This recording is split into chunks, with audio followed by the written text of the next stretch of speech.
recording, but let's start with the hard questions. Who are you? Super hard, yeah. Put me on the spot. Yeah, I'm Dave Boyne. So yeah, I just kind of I think of myself as an advocate for event-driven architectures. To be honest, I'm a kind of independent dude at the moment, doing a lot of open source work and some consultancy on the side as and when I need. But just spent the last 20 years in enterprises and things like that, and just wanted to have time out and be a free bird. So I'm enjoying the space at the moment for sure. To Yeah, just well, our paths have crossed in work projects, open source stuff, just online, and you have a lot of energy for building. What when I first came across you, like was a total side project, but now it's like yeah. actually a pretty growing concern. So, what's Event Catalog? Share it with everyone. Yeah, sure. Yeah, the event catalog is just a documentation tool to bring discoverability to architecture. And that's kind of it, really. Most people out there, they build distributed systems. It ends in chaos because no one's documenting anything.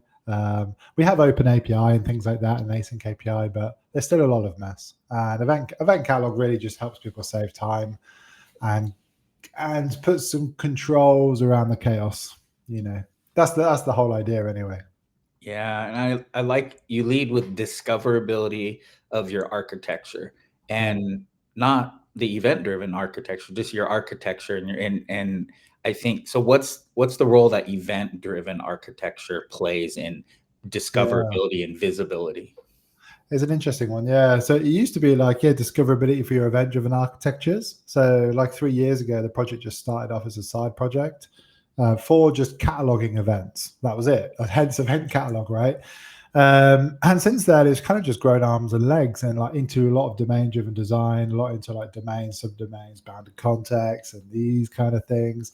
And really, when you take the primitives away from all of this stuff, it's just like Lego blocks. So now I just say discoverability for architecture. So because most people are building REST architectures, stream-based architectures, message-based architectures, all sorts of things. And modern architectures have, as you know, various different elements of all of this. So why not just bring discoverability to it all?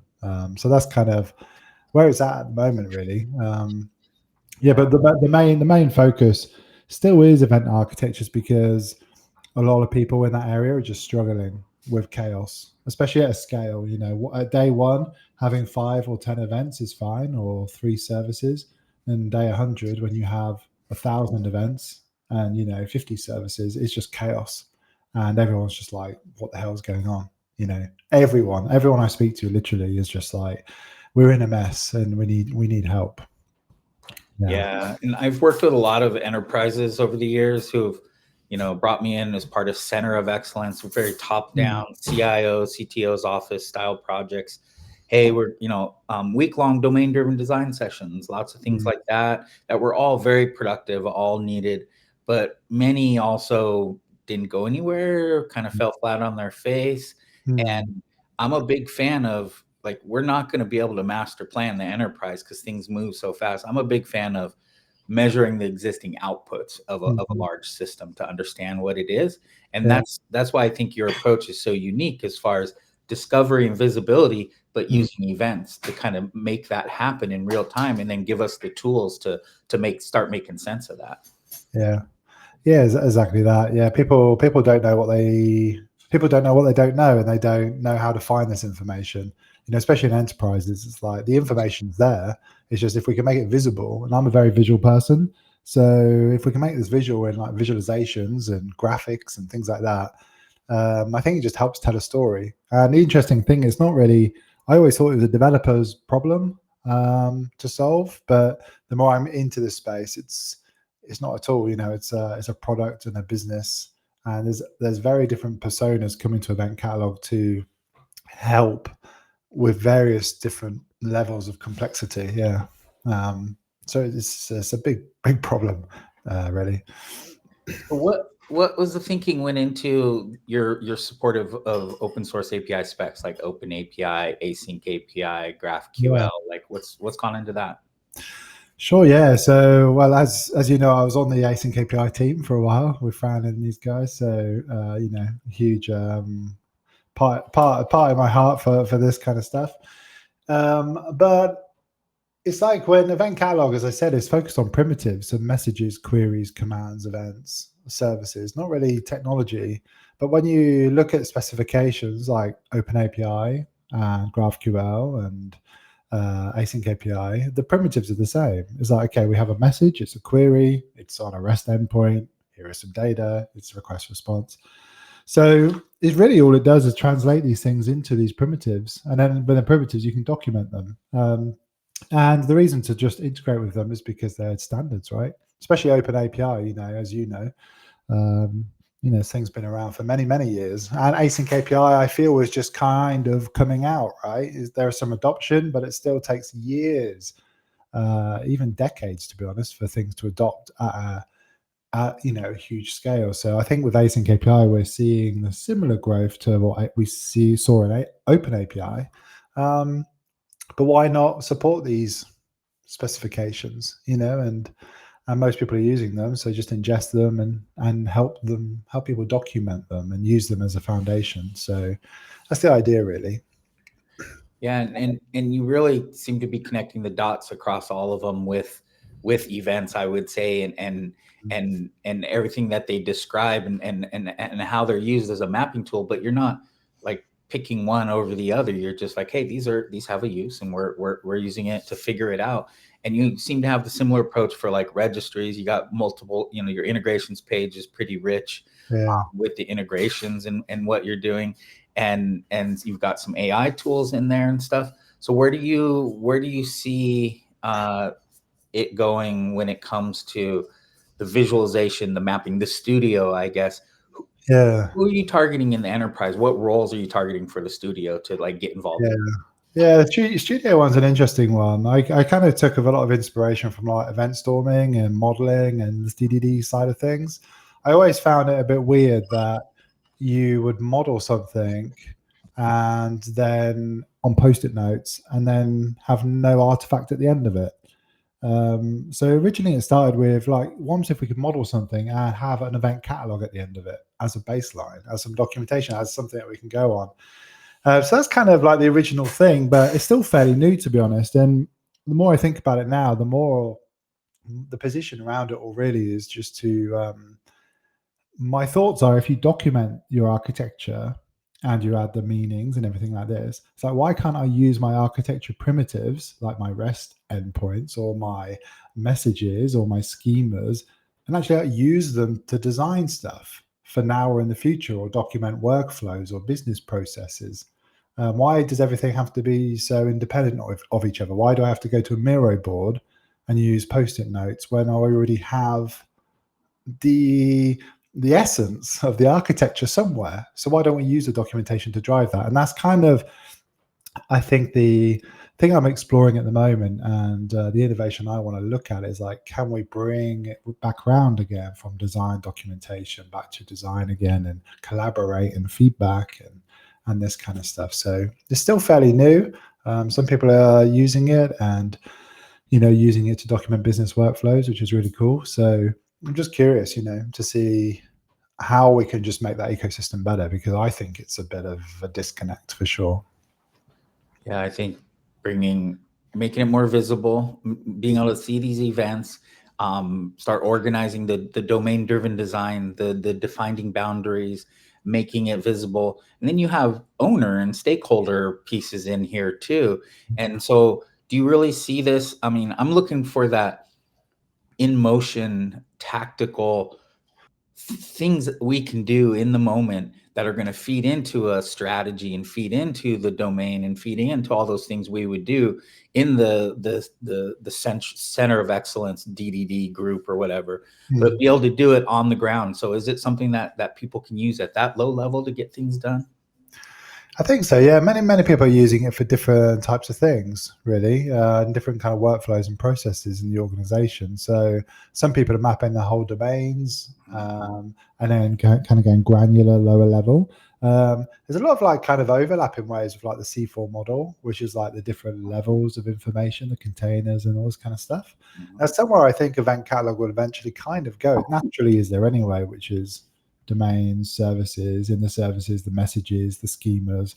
And like product owners don't care about schemas, but they care about the domains. They care about the opportunity. They care about what we have and what we miss, and this kind of stuff. So it's an interesting thing, and I have no idea, to be honest, and I try and speak to the users of Event Catalog and the open source community and just let them kind of steer the ship, and just kind of trying to steer it in the right direction, and these people are using it, so it's an interesting, yeah. Like it. Well, I look forward to contributing to that, because I'm using it in some different ways, playing with some different POCs and ways that I can use it to understand it, and then I'll share more with you and the ecosystem once I do. But talk to me about the other thing that really attracts me to it from what we're building with our startup right now is a thoughtful blend of an open source core and a commercial model. And you seem to have put a lot of thought into your open source versus commercial as far as what you're building. Can you talk a little bit about that? Yeah, sure. Yeah. It's been a journey for sure. So at the start, I had no business model. I just wanted to do this thing, and obviously that doesn't pay for the bills, so it's a bit of a problem, like open source is. So luckily, I kind of found a few sponsors at the start, which was really cool to help out. But it's like, how do you make money off open source software? And the thing I landed on was just an open core model, which is like, okay, look, I understand my audience pretty well, because I've been in this myself for the last 10, 20 years or whatever. So it's really just picking the features, like what people would pay for and what they wouldn't, and like where and at what scale. And it's a difficult one. Many people have struggled in this area. I don't know if I've got it right. I have paying customers. It's sustainable, which is really cool. It's just me on the project. And it's kind of growing, it's kind of growing as a marathon. But I think the open core stuff's fine. And most people, Event Catalog's an interesting one because it's all self-hosted. And like, people ask me, why isn't it a SaaS? Why don't you host this stuff? And it's like, well, a few reasons. Number one, I don't want to, because it's just me. I don't want to own data, because now I'm like, compliant, and I'm responsible for data and SLAs on all sorts of things. So the simple approach really for me, and I think for other projects out there, if you're in a similar situation, is license keys and license models. And just like, if you want to use this thing, if you want access to these features, just purchase a license, and make it fair, and this kind of stuff.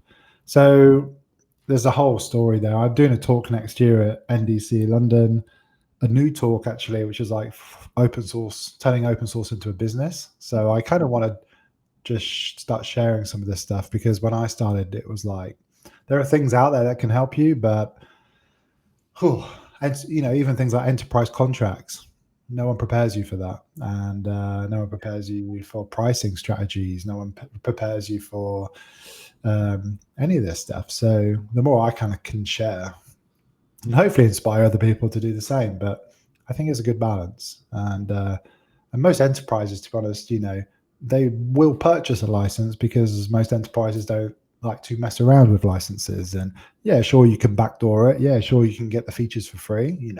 You could fork the project, sure. But most people don't really want to do any of that.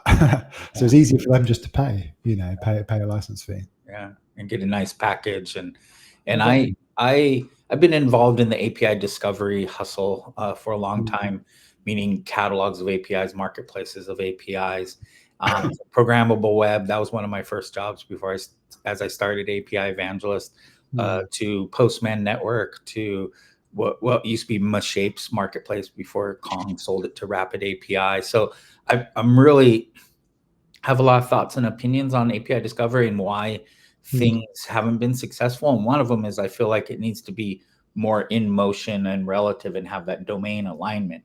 And so that's what I'm kind of hopeful with Event Catalog is, it's like, it's not, hey, is there a central SaaS marketplace or directory that some startup owns that we can go to, like the Postman Network, or those can exist, but what's the domain I'm in operating? Is it industry level? Is it within a business? Is it a line of business? Is it, what are the shapes of it? And there's a discovery model and stakeholder domain experts and communication. And you even have chat in there, it's like, so you got all those community pieces. And that's really what I see the future of Event Catalog being, something like that. Yeah, nice. Yeah. Likewise, yeah. It's I stumbled across like DDD, a few years ago really, and as I was in event-driven architecture, just deep into it, there's just this huge synergy, and I kind of unlocked in my head. I was like, it just everything makes a lot of sense, especially like using events to communicate between boundaries and this stuff. And like when you bring in elements of DDD and then that community into technical community of EDA and that community and bring these ideas together without focusing on the implementation details, there is a lot of things to explore and value to be captured. And so it's just an interesting time. Most documentation tools, to be honest, out there, like as you know, like focus on API documentations, like take an open API file and do some cool stuff, which is fine. But the things, questions I always have is like the business context and like, why does this thing exist? Why does this model exist? Who owns this? Like, what is the business process to this? How do you get from A to Z? Like all these questions that cannot be captured, unless I'm mistaken, in an open API file. So the idea really is just why can't we take these things that we have and just add the meaning on top? So then when we look from a business point of view, we can answer these questions, not just a technical point of view all the time. So yeah. Yeah. It's do you feel like this is the not, there could be other things that we need that will contribute to AI not working or working. But do you Mm. feel like the semantics of and Mm. this kind of co-ownership, this business richness and around the technical details is what's going to be needed to do agentic or whatever sort of automation people are envisioning? Yeah, I think so. I started to think a lot about this recently, and like I've built like AI stuff in there. It's an interesting one when you drop AI in conversations with enterprises. Is like you either get people not interested at all, right? Just like don't even bring up the word, or you get people that are like super into it, and that kind of fascinated me. But with the AI stuff, the way I see it at the moment is like if you documented your boundaries and your language and your ubiquitous language and your services and how they connect and you visualize them and you have that core foundation at the bottom, like surely you can use that as a foundation for context for other things. Like, and I experiment with things like asking questions of like, hey, I want to build this new feature. Like what APIs or what events, what messages do we have? Who owns them, and what the schemas? And it's just like it does a very good job at kind of finding this information. Mhm. Um, but then even away from chat is like, can you take, I was chatting to someone the other day, like take an event storming model, for example, a picture of one and just chuck it into event catalog and let it auto document based on this stuff. So I think there's like loads of different elements. But I feel like the core foundational, this is the organization, not from a technical point of view, there's elements of that, sure, but here is the organization from a domain point of view, from a language, from a modeling, from like, what is it? What's your core domain, supporting generic, whatever. And let the AI just consume that context to answer the questions it can try to answer. So I think so personally, but I need to kind of experiment and explore more in that area for sure. Yeah, I've had some luck. I have a discovery format that's I use to crawl Mm. APIs, and I find APIs via Bing and Google searches and GitHub searches, and then I crawl them. And there's either an open API or maybe there's a another format there, a Postman collection or something, and I Mm. can ingest that. But if there's not, I'll take the docs and the pricing page, rate limit pages, and Mm. give it over to Claude API, and then but I have schema for what I want back. I'm saying, hey, turn this docs page into an open API, Yeah. turn these schemas into a JSON schema, and I can validate things coming out. So Yeah. that allows me to use it in some ways and I can see that within a domain and within the boundaries using the event catalog. Mm. I think it gives you a lot more control. You can validate what's going on and have it be a seamless part of it. Hmm. Yeah, for sure. Yeah, I'm curious. Just curious to see where all that goes. Really, there's even with Studio and like as you mentioned, like you can get JSON outputs and this kind of stuff, which is really cool. And especially with the visualizer, people love the visualizer of catalog. And I think, well, how could you get AI more into that process and ask questions or design things? I don't know.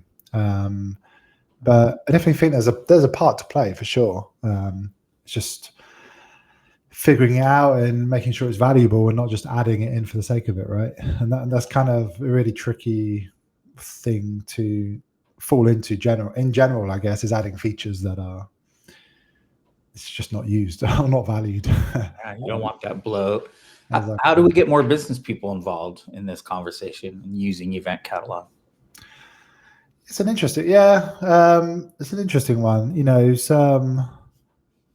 As I said, like companies are just using it in different ways. Some of the champions are technical facing. Some of the champions are more kind of business facing. As I said, what I'm learning is there are different personas using it. So from a business point of view, from a technical point of view, from architects and developers finding schemas. So it's something I'm trying to explore at the moment. Is like, does Event Catalog have a different view per persona? Can I have a look at a domain in a different way depending on how I'm looking at things? And these are things I'm kind of thinking about at the moment, because a product owner might not necessarily be interested in your Avro schema, right? It's just like, sure, but they might be interested in the other details. So just figuring out these things. But Event Catalog, yeah, it's bizarre. As I said earlier, it started off as this technical thing to just document some events, but now it's because you get DDD in there and the business domain and this stuff. It's really valuable for a lot of the team members. It's turning out to be. Yeah. Well, I look forward to continuing that conversation, because I think the role considerations, not just from the studio or the user interface, but like, what do you want? What do you need? How do you see the domain? What's your role in that domain? I think is important, but wider, just Event Catalog as a commercial and open source product. What do you need? What's your biggest need right now? How can people help? That's a good question. Wow. Biggest need. Oh wow, yeah. Never really thought about that. Biggest need at the moment is more time, more hands. But yeah, from an open source point of view, the biggest need really is, if you're using it, just to feedback and keep feeding back. If it's not good enough, if it's not working this particular way. Like a lot of open source people, as you know, and consumers of open source, and I do it, is we consume it and we never feedback a lot. You only get the core people that do. So if you're using it, come on Discord and just share the feedback. That's all I really ask. So we can just make it better. And if you're frustrated and that, and if you want to contribute to the thing, there are some issues on GitHub, and I've tried and mark some as good first issues, so try and pick some of them up.